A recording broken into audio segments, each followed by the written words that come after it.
Go ahead. All right. Hey, guys. It's Drew again. This is our third interview. It's a four-man race for Onslow County Sheriff. And it's my honor to have with me today Mr. John Yopp, who threw his hat in the ring, I think, last out of everybody. The last one. You had intentions to run, but as far as getting the paperwork in and everything. Yeah, the state kind of messed that up for us. Yeah. And kind of slowed things down with those court cases over the redistricting. Yeah. So. First of all, I just want to say, like I was telling Mr. Yopp, I'm not a professional interviewer.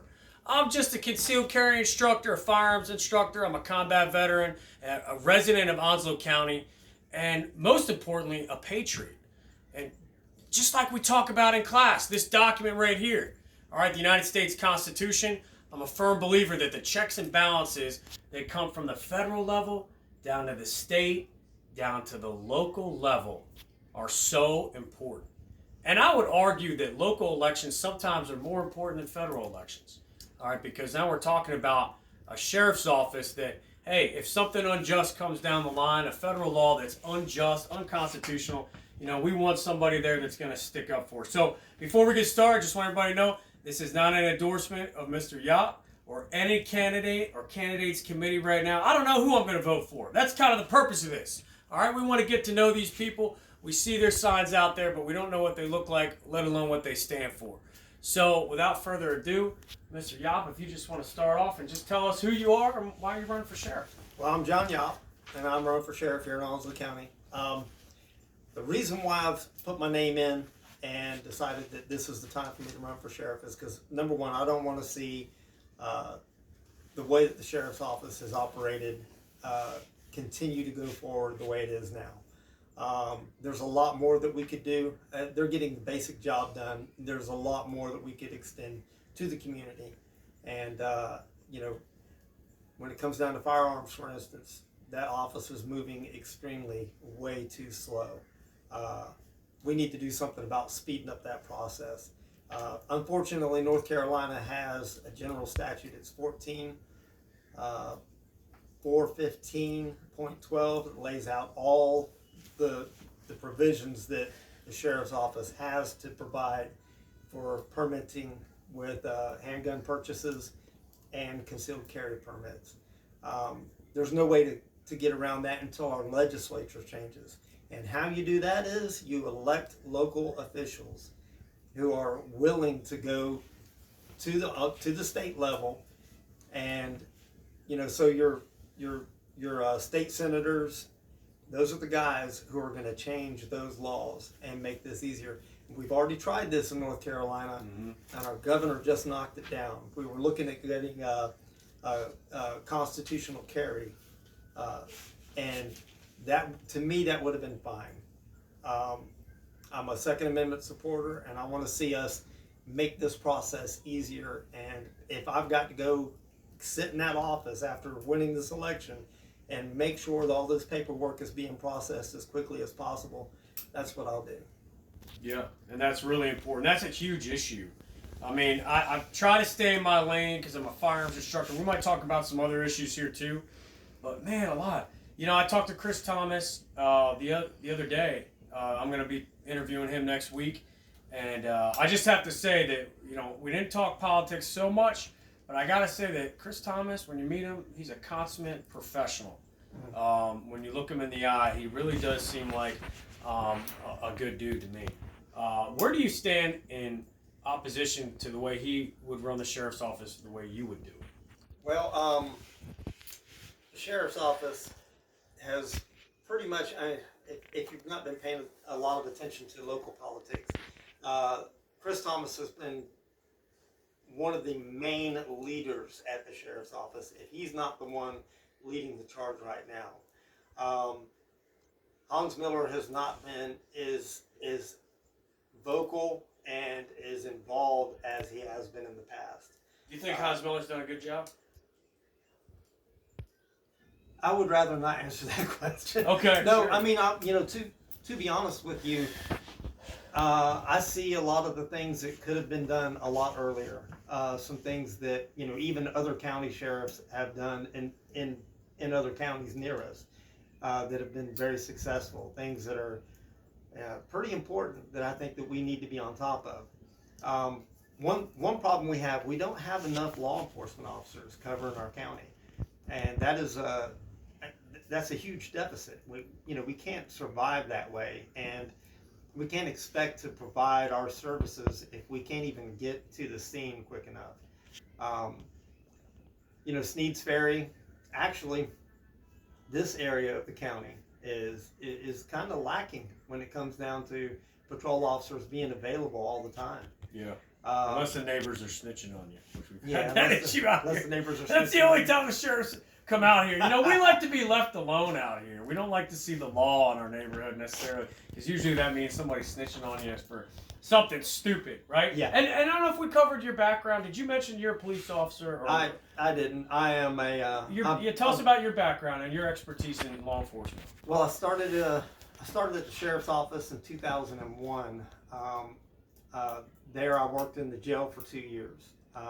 After getting certified as a jailer and going through all the corrections, procedures and stuff to get everything squared away for that. About that time, I ended up going and being promoted to patrol officer, and I went on patrol. Went through basic law enforcement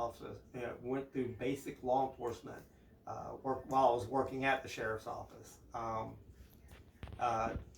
By then, actually, I ended up with almost 2 years on patrol before I went to basic law enforcement classes. Wow. So the paperwork was not an issue. Wow. I'd already been there and done all that by that time. Sure. And that was 2003 to 2005. And Ed Brown was the sheriff back then. Ed Brown was the sheriff. We were in the middle of, it was just after 9/11. A lot of these guys, it was a couple years after, a lot of these guys were coming back, and there was a lot of mental health problems coming back, a lot of PTSD stuff, guys coming back. And the suicide rate was extremely high at that point in time. Yeah. Where, I would go and deal with some pretty bad situations, stuff, yeah. And most of the time they were, when somebody wants to commit suicide, they don't tell anybody, or they'll hide the warning signs because they're really intent on getting it done. And most of the time we would end up going and dealing with a suicide situation that nobody had a clue, and it was done well. That's the best way I can put it. And I dealt with a lot of that. So the first couple of years on patrol were pretty devastating, to be honest with you. At first, as it began to become so increasingly popular that this was happening, I guess you could say, I started to wonder, do I really want to continue doing this work? But I realized my worth, and I realized that my heart was truly in it, and I stuck with it, and I continued with it. And I'll be honest with you, I found out that I am an extremely resilient individual, that I can deal with some of the most horrifying situations and keep calm. Maybe public speaking is the one thing that gets me off guard. Yeah. But to be honest with you, from there, in about 2008, I got injured, and for about a year, I couldn't hardly walk, and I had a pretty bad back injury, and it took me about 4 years to recover. And I constantly worked at getting my body back into shape, and then I finally got back on my feet good, and I took a security job over at the Jacksonville Mall, because I knew it would take a bunch of walking, and I just wanted to do night shift work, and I wasn't there a month, and they decided, hey, do you want to be the sergeant? I was like, no. And I ended up being the sergeant. A month later, I was the lieutenant, and as the lieutenant, I ran the entire office until like the last 3 months, where I actually ran the entire account for that security office. And we had a couple very volatile situations happen in the mall, and I was dealing with the sheriff's office and with the police department here in Jacksonville. And at that time, I was in close contact. I never got out of contact with all my friends in law enforcement, and I was always being encouraged to come back to law enforcement.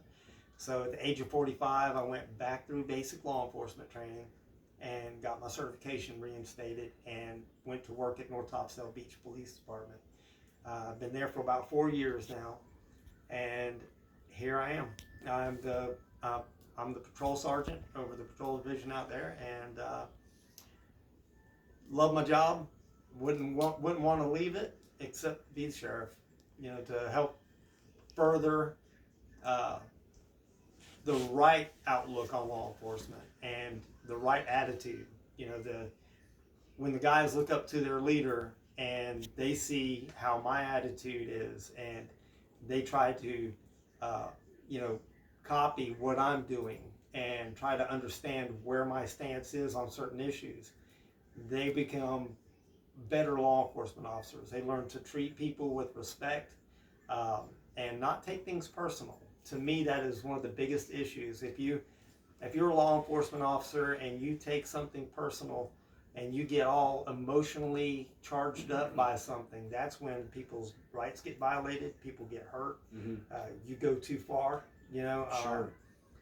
You have to be able to separate yourself and not take either the crime or an insult or whatever it is. You can't take those things personal. And I've been well trained on how to do that. During the forum the other night, I made mention of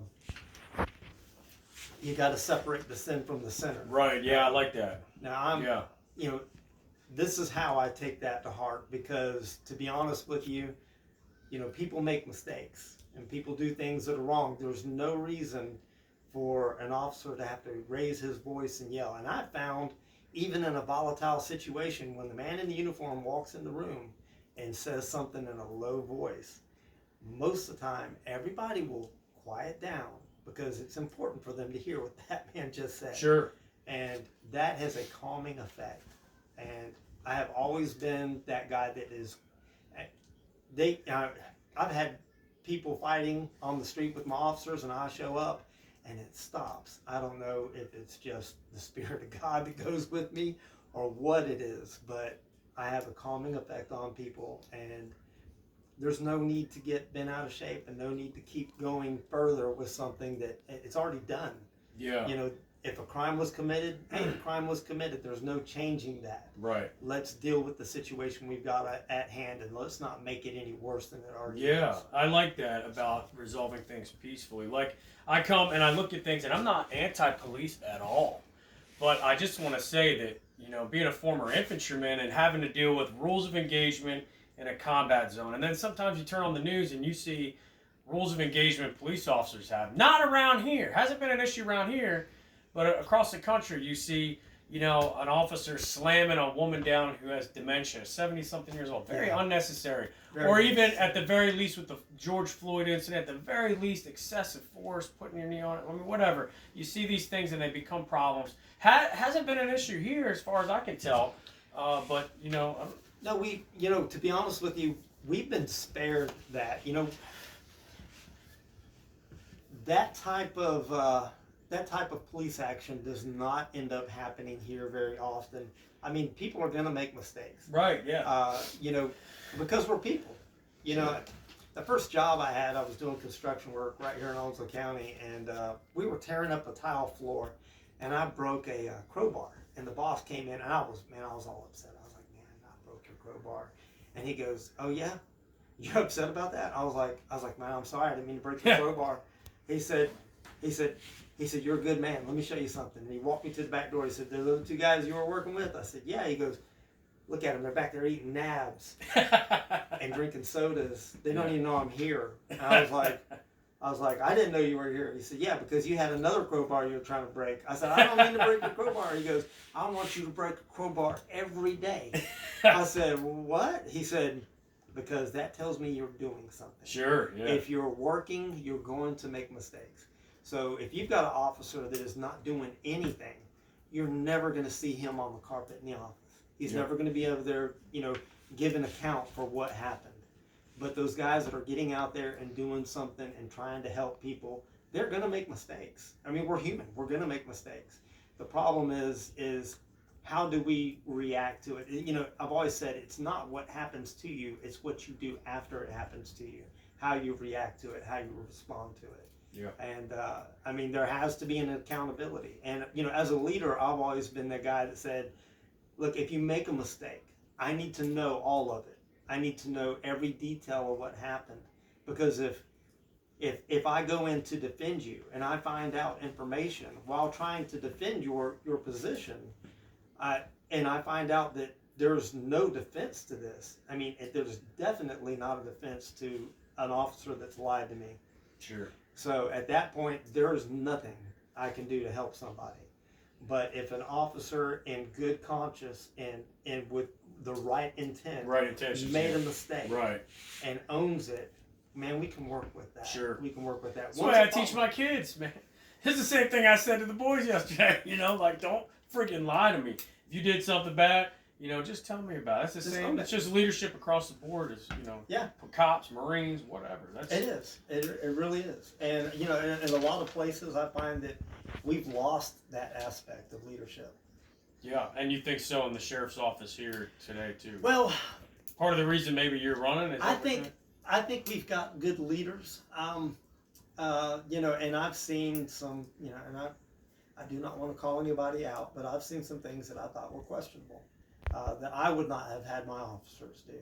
And I'm sure that, if there were body cams at the sheriff's office, there probably wouldn't have been an escalation of that situation. Okay.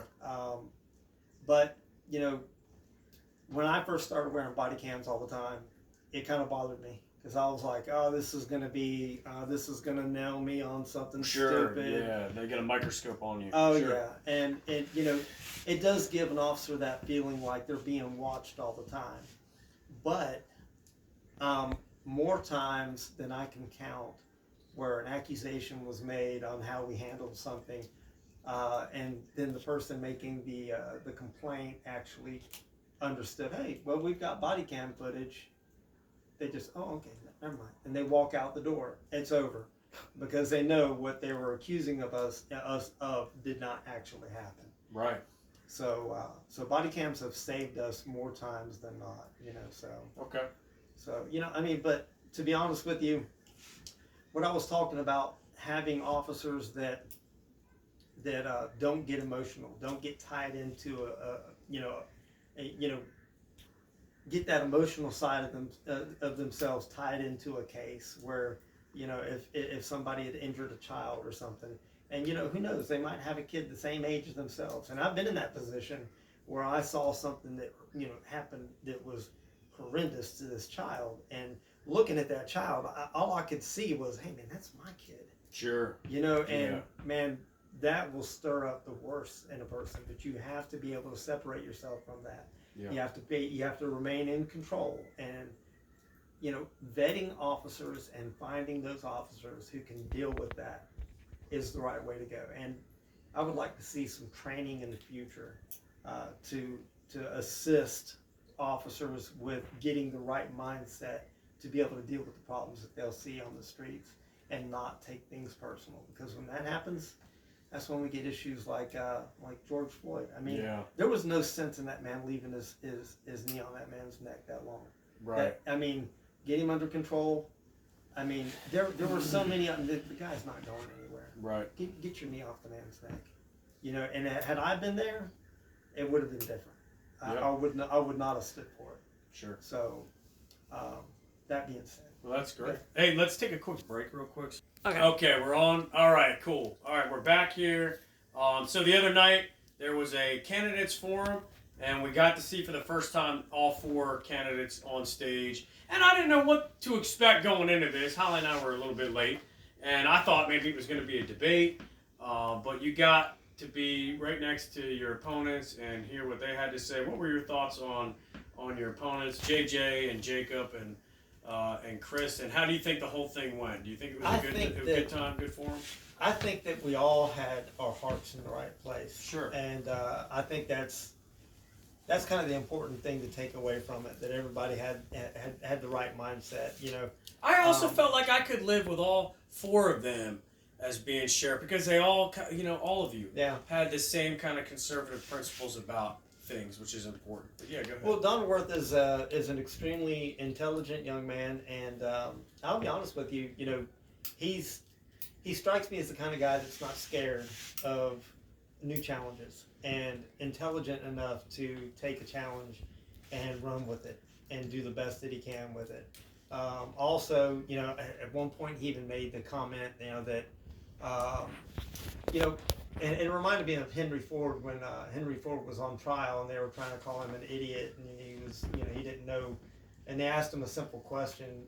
They knew that he wouldn't know the answer to it. And he said, "Hold on a second.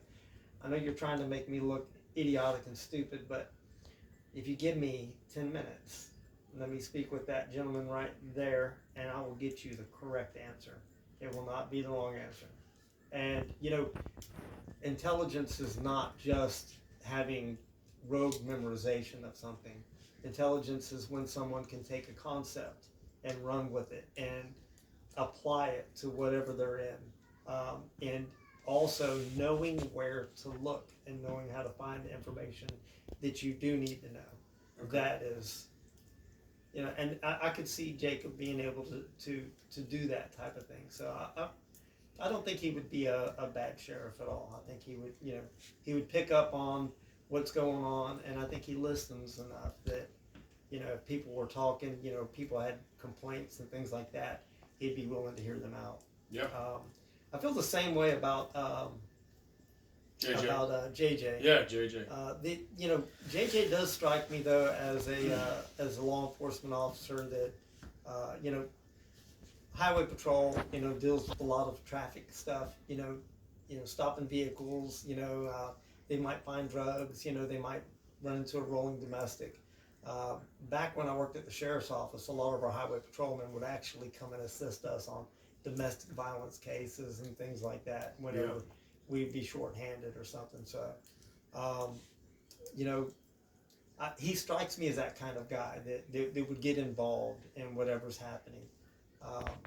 But you know, 10 years is a long time to be out of law enforcement. And I'm only saying this because from the time I was injured to the time I got back into actual law enforcement, you can exclude that time I worked at the security office at the mall. During that time, of course, I did deal with it. I just did not see the full extent of the attitudes toward law enforcement, how they changed. Right. And I didn't see how much the drug, you know, culture had changed. You know, when I left, it was still crack cocaine and marijuana. Nowadays, I very seldomly see cocaine. Most of the time when we're stopping vehicles, we're finding methamphetamines. Right. We're finding, you know, fentanyl, heroin, stuff like that. That's what we're running into mostly on the streets these days. Yeah. And, you know, people that are, you know, my experiences with people that are high on methamphetamines has been kind of unique. I mean, I had this one kid who ran 5 miles down the beach in about 15 minutes. And that's whooping it on the sand. Yeah. You know, and when we finally that's a dead sprint right there. Yeah. When we finally caught up with him, he was running in place, and I was holding on to him. And I was like, man, come on. He said, please don't kill me. Please don't kill me. I mean, he was so erratic and so crazy that he thought that we were going to kill him. And when somebody has got that kind of belief in their head, regardless of what you say, regardless of how much you try to help them, that is an extremely volatile situation. Yeah. And I'll be honest with you, from the time I was out of the sheriff's office until the time I was back on patrol, I had not realized how far social media had an effect and these other issues. I was kind of in a little bit of shell shock for almost a solid year, where it took me a while to really grasp the concept of where law enforcement is today. Right. And that's something Colonel Thomas brought up at the forum too. He said, hey, look, this county is growing. County is changing. You know, typically you see that in other parts of the country when an area has an influx of population, sometimes that means that the politics change a little bit. And maybe in the left direction. And when it goes that direction, then you see a little bit more of an anti-police kind of attitude. So that's something that I thought was interesting as well. Brought that up. You know, though, just yesterday I received an email from the NAACP and the LGBTQ plus something group. Yeah. And you know, at first I looked at that, you know, at the email and the questionnaire, and I looked it over and I said, you know, I don't know if they're going to agree with me on how I answer these questions, but I have no problem answering every single one of their questions. Sure. So they, you know, so be looking for that because that'll be coming up soon. Yeah, I know that JJ, when he interviewed with us, he had mentioned meeting with the NAACP, and I don't know how the politics work on that. I think they're more Democrat-leaning, You know, folks, but Republican, conservative, you know, leftist, you know, it really doesn't matter. I mean, really, we're Americans. yeah, And when you've got the right attitude and you've got the right policies in place and you're willing to go out on a limb to make sure that everybody gets treated the same, there should be no problem. exactly. There should be no problem. Right. So. Yeah, we should be looking at it like that. I'll tell you straight up, my political views are slightly to the right of Genghis Khan. All right, yeah, I'm more of a libertarian Republican. I'm more of a, hey, is this more of a freedom issue or not? And I just want to hit a couple of hot button issues. Just real quick, give us your response and tell us what you think. First, we got your response on you supporting constitutional carry. And I'm big on that idea that the gun laws here in North Carolina are very prohibitive, that they kind of have almost a racist past, and that the sheriff's office at one point in time had the sole authority, and still does today, to restrict certain groups of people's Second Amendment right. I think it goes back to Jim Crow. I think it goes back to the Prohibition days, and it needs to change. But of course, that's not something the sheriff is going to decide. You know, and when I talked to Chris Thomas, he said they got pistol purchase permits down to 3 days, which is great. But you know, with the concealed carry, you know, that stuff, like you said, it's taking a while. It's taking a long time. So a couple things. How do you feel about masks and vaccines? I don't feel good about them at all. I have not been vaccinated. I don't intend to be vaccinated. Let me see that little Constitution you have there. Yeah, there you go. Let me look at this 14th Amendment. Because I want to read it word for word. Bill of Rights is somewhere in there. But, you know, that Constitution right there, I hand that Constitution out. I think it's the best pocket Constitution. It's called a Citizen's Rule Book, and it's got not only the founding documents in it, but it has also explanations of your rights if you're a juror, what it means to have natural rights. Very, very good document. Right here. This is beautiful. It is all, you know, the 14th Amendment. All persons born or naturalized in the United States and subject to the jurisdiction thereof are citizens of the United States and of the state wherein they reside. No state shall make or enforce any law which shall abridge the privileges or immunities of citizens of the United States, nor shall any state deprive any person of life, liberty, or property without due process of law, nor deny any person within its jurisdiction the equal protection of the laws. Telling people you have to have a vaccine to keep your job, that is a violation of your 14th Amendment. Saying, oh, if you don't get a vaccine, you can't come to work. Oh, if you can't come to work, you're not going to be able to feed your family. That is depriving people of their life, their liberty, and their property. So that is, you know, any mandate, these mandates, and we talked about this during the forum the other night, and you know, any mandate is that is not law. That is not the law. Right.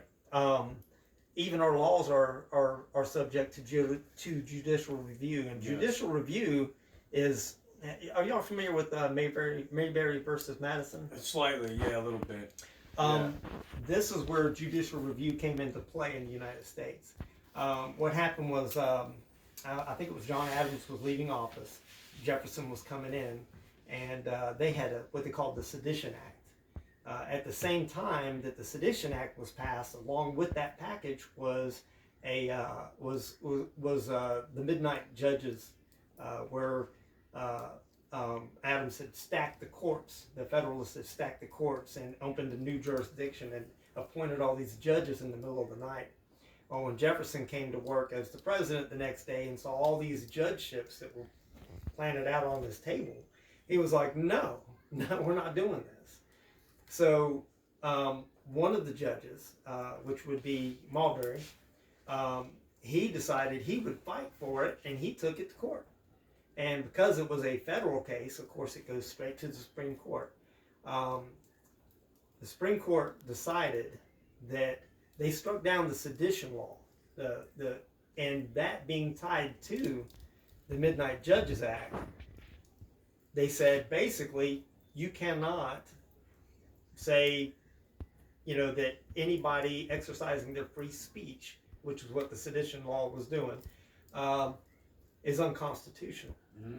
So they struck it down, and in the process struck down the Midnight Judges Act as well, which was a fantastic move on the court. So the court actually, because if you look at it, if they had decided,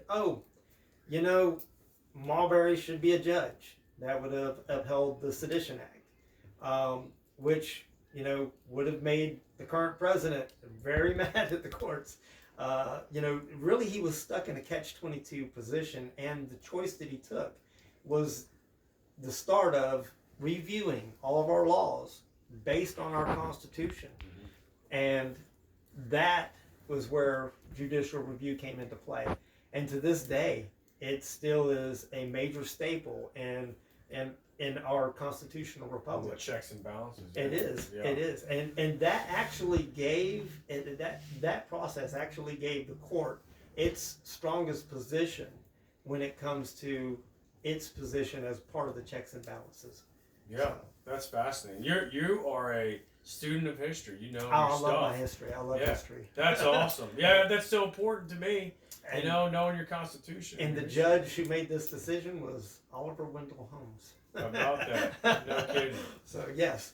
So we're talking late 18th century, early 1800s rather. So early 19th century. Wow, that's fascinating. Yeah. So, and I'm really big on that idea, talking about politics of checks and balances. Like I said, the sheriff, the buck stops with you.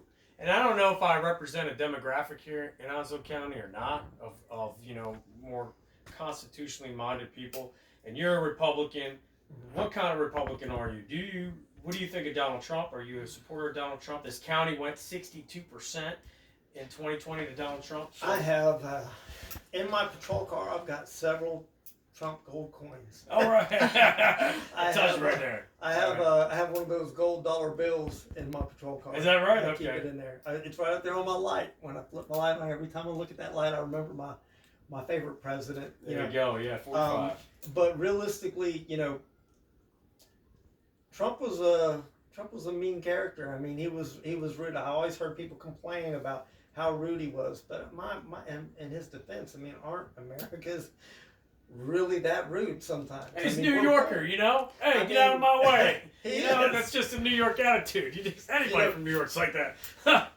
Donald Trump was a Republican that was willing to get out there and fight. Yeah. And he was stuffed into a group of Republicans that are not willing to get up and fight. Yeah, that's right. You'll find on the local level, majority of the time, you'll find guys that are willing to get out and fight. I'm one of those guys. I will not just lay down. I will not give up. I will get up and fight. So we need more people with that type of attitude, that we're not going to sit down and take it when our opposition backs us into a corner, that we give up. We don't need that anymore. We need guys that are willing to get out there and point the finger and say, look, y'all did this. This is what y'all did, and this is wrong, and we're going to hold you accountable for it. Absolutely. But my favorite Republican of all time was Ronald Reagan. And, I've got a lot of his speeches before he became the president on tape. Sure. Some of those good ones from black and white, yeah. Oh man, I love them. And sometimes I'll just sit and listen Time for to him Choosing talk. is one that comes to mind. I think. Yeah. Man, he was great. And some of his jokes were fantastic. Yeah, he was a funny guy. I was watching some of his Soviet Union jokes that came up on my YouTube feed because of all this stuff going on in Russia. He used to make fun of the Soviets all the time. It was very funny. It was good stuff. Yeah, he was a comedian. Yeah, he was great. He was. And that being said, that's why I think it's so important, these local elections, because people are scared right now. You got some crazy people in the federal government right now. You got crazy people. You got a governor right now. I don't know what you think of Governor Cooper, but and that's the whole point of the Constitution: checks and balances. Well, what if the people at the federal level don't support your rights and they're wicked? And then at the state level, they're wicked. You come down to the local level. Well, guess what? The sheriff's supposed to stand there like a wall and say, "You ain't coming, and you're not coming here. You're not coming in here." And then finally, the final check and balance is your rifle in your house. That's the Second Amendment. That's my belief. Is that the final check and balance is the rifle in your house. A couple other things. You're talking about hot button issues.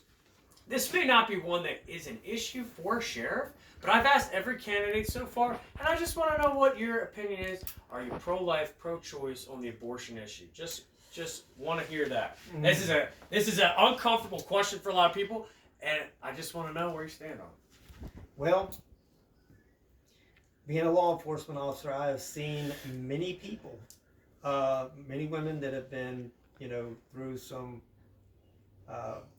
very rough situations, being, in the cases of rape and, incest and things like that, where they don't feel like they want to carry that child. And, to be honest with you, to me, just from a law enforcement standpoint, I've always seen it as aborting that child is destroying and injuring and taking the life of the most innocent person in the equation. To be honest with you, I have always been pro-life. It's always been a hot button issue for me. Sure. I think taking of life, regardless, is just simply wrong. And there's nothing else that happens at the point of conception. That is when it's a human, because it's not like the child is conceived and then 3 weeks later they become a human. The action that happens that makes that a human being is at conception. Right. Is from that point on, it's a human being, no matter what stage of life it's at. I mean, because we could look at it on the outside, and I just read what state was it that said you could abort, you could still have a child killed up to 25 days. Oh, it's probably New York. I think it was. It might be New York, yeah. I think it was, and that was in the news just the other day. Yeah. And my outlook on that is that they're looking at it as stages of life still. Yeah. But finally they're admitting that it does not matter whether you're a toddler, an infant, or an old person. Yeah. I mean, at what point are we going to say, oh, it's acceptable to just take this person's life? Yeah. Is that nobody else wants us? And that's not fair. That is not how our society should ever be treated, because God forbid any one of us wants to be on the side on the losing side of that equation at any time. I was born in 1973, and I'm glad my mom. That's right, Robbie Wade. I'm glad my mom decided she wanted to keep me. Sure, yeah. So that's probably the most straightforward answer we've gotten so far from any candidate. It is. Because that is such an uncomfortable question. It is. And you know what? Even though it's not an issue that a sheriff may have to deal with, to me, it says a lot about the candidate, how you answer that. So another one, hot button issue, war on drugs, legalization of marijuana in North Carolina as a... I wrote an essay when I was in college. I took Where'd you go to college, by the way? Well, actually, I after I got injured, and I wanted to go back and finish my degree, political science. Okay, that is my favorite. All right, cool. Why in the world am I in political science major? I mean, I love politics. I really do. But to be honest with you, the teacher, the professor at one of my classes, she decided that she was going to handpick one because she knew I was a law enforcement officer, and she said, everybody else, you get to pick which topic you want to write your essay on, but Mr. Yopp, you are going to write your essay on the opposite of the drug issue, of legalization of marijuana. And she laid it on my desk and was like, you're going to write the opposite of what you believe. You're going to fight for the opposite view. And I was like, I don't get a choice in this. And she laughed about it. She thought it was the funniest thing. And I was like, what do you think my view is? And she was like, oh, I know what your view is. And I was like, I don't think she knows.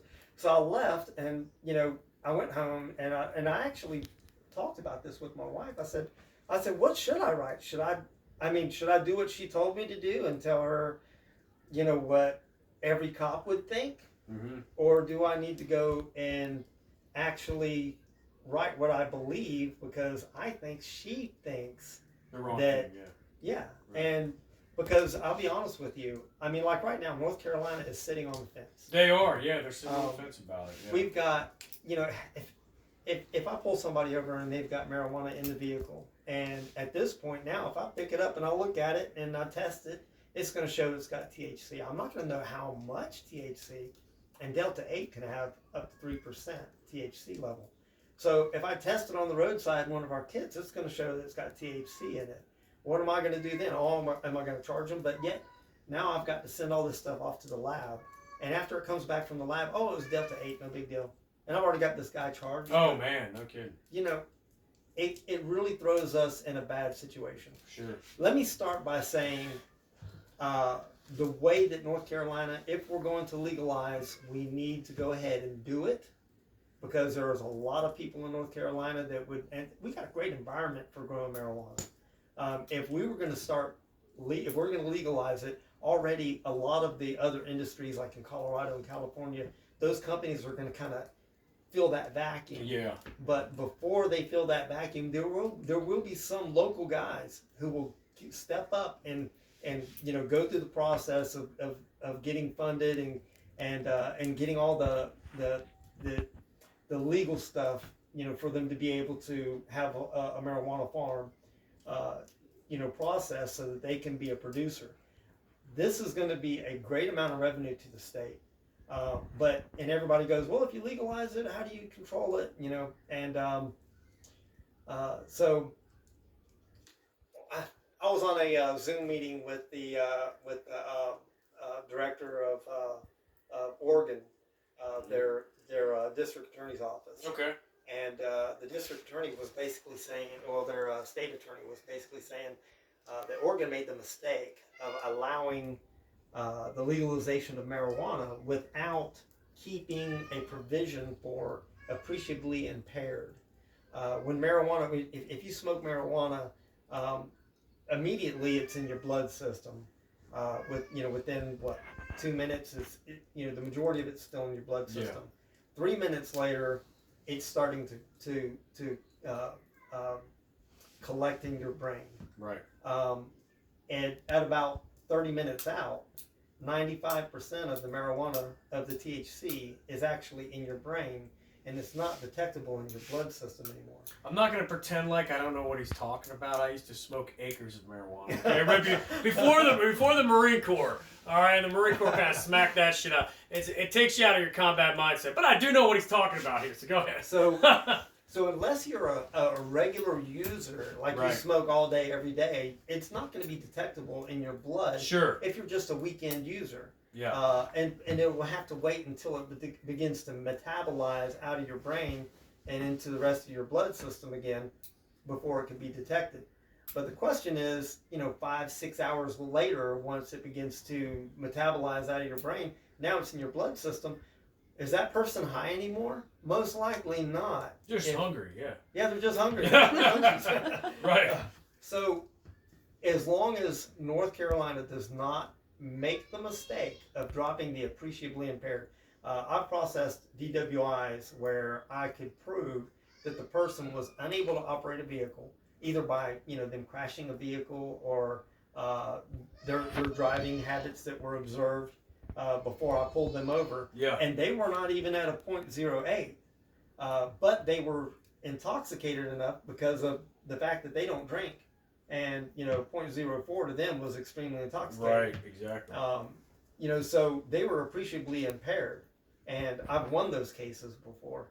They are hard to pull off. But if you can prove that somebody's appreciably impaired and unable to operate a motor vehicle, that's what you need. Sure. So when it comes down to other drugs, marijuana, things like that, if they're so appreciably impaired that they cannot function enough to drive the vehicle, that should be the determining factor. It should not just be, oh, they've got this much THC in their system. Right. So I guess if you were to lay down the law where I stand on it, yes, let's go ahead and legalize. Okay.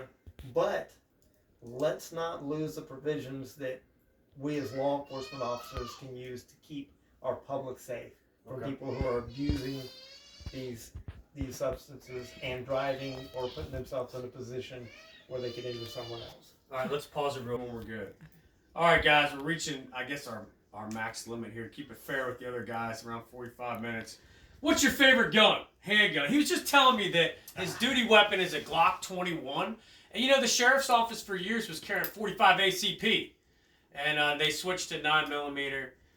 What's your thoughts on that? What's a better man stopper? What do you like on your hip when you're out on patrol? I'm just a traditional, and I don't like little guns, man. And nothing I'm ever going to tell y'all is going to be, the only thing I've got in the 9mm is a Derringer. Is that right? Really? That is it. So what do you carry then? What do you like? Your 1911? Man, when I'm concealed carrying, I carry a Springfield Armory SDX, and it's in 45. 45 ACP. So there it is. And you look at that gun, that thing's the same size as the 9mm they make. So it's a little bitty, tight little gun, and it'll knock you down pretty good too. Yeah, so. You feel as if, and I tell people we're in a county full of gunfighters. And when you're a cop, you're a gunfighter, you're a Marine, okay, you talk about knockdown power. You just feel more comfortable if you have to face somebody with 45 ACP. Yeah. Just, okay, that's straight up right there. I do. And the sheriff's office switched to 9mm. So. Yeah, they did. Well, that 9mm round has gotten better where it's got as much damage power as your 45s these days. But to me, the capacity, if you need 13 bullets, more than 13 bullets, to get the job done, you need to go back through some shooting classes. And a well-placed round will do the job every time. But to say that if you point a weapon at somebody, I think you should be using it. That is the way I operate, and that's the way I try to train. Keep low and ready. If somebody matches you with deadly force, and you point, if they're looking down the barrel of that gun, that should be the last thing they ever see. Yeah. That's just my concept on it. We don't do warning shots. You don't want to be sitting in court with somebody saying, "Hey, that officer tried to murder me." Oh, I didn't. I gave a warning shot. No, you tried to shoot me. Right. Or no warning shots, folks. Yeah. No, warning shots don't work. No. Warning shots will get you hemmed up. Absolutely. But no matter what it is, if you have to use your weapon to defend yourself, once the law gets there, say bye-bye to whatever weapon it is. So you guys out there carrying these custom STIs and stuff like that, those things are going to be in a evidence room, and you won't be seeing them for a long time if you ever do see them again. So isn't that the truth? Carry something inexpensive that you don't mind parting with, that you can get the job done with if you have to. So that's my outlook on that. But I could probably pick your brain on that, but go ahead. Yeah. My favorite gun is definitely, I've got a love for revolvers. Hey.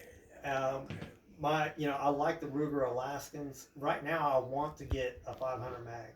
Oh, yeah. But the 454 Casull Ruger Alaskan, to me, that is, it's just fun when you pull the trigger on that and you watch all that dust from you to the target fly up in the air, and everybody that's around you stops.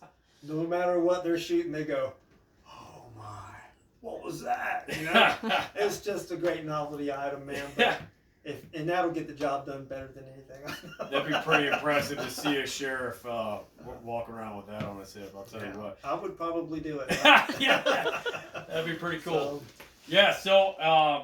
Thank you for coming. Is there any closing statements you want to say to potential voters, undecided voters, before we wrap it up? Well, I've been in law enforcement, in and out, and been close to all the guys while I was injured. I paid close attention to the politics and the policies, what's going I've lived here, I grew up here in Onslow County. I know the heartbeat of this county. I've got a lot of friends and family and relatives, and I care enough to make sure my friends, family, and relatives have a safe place to live. And that's why I'm really running. I want to continue to provide the service. I mean, even if I don't win this election, I'm still going to work in law enforcement. I'm not going anywhere. But I believe I can be more useful and be able to serve you better as your sheriff than I would be as a patrol officer on the beach. So if I could count on your vote, I would appreciate it. Thank you. Hey, thanks for coming, Mr. Yopp. I appreciate it. Hey, guys, like and subscribe if you're watching this on YouTube. If you're seeing it on our Facebook page, go ahead and join our Facebook page. And stay tuned, because we were talking about potentially joining up on a gun raffle, and we'll keep you guys posted on that. All right, so a gun that kind of fits the aurora of a sheriff. All right, so you can use your imagination on that. All right, but anyway, thanks for tuning in. We'll see you later.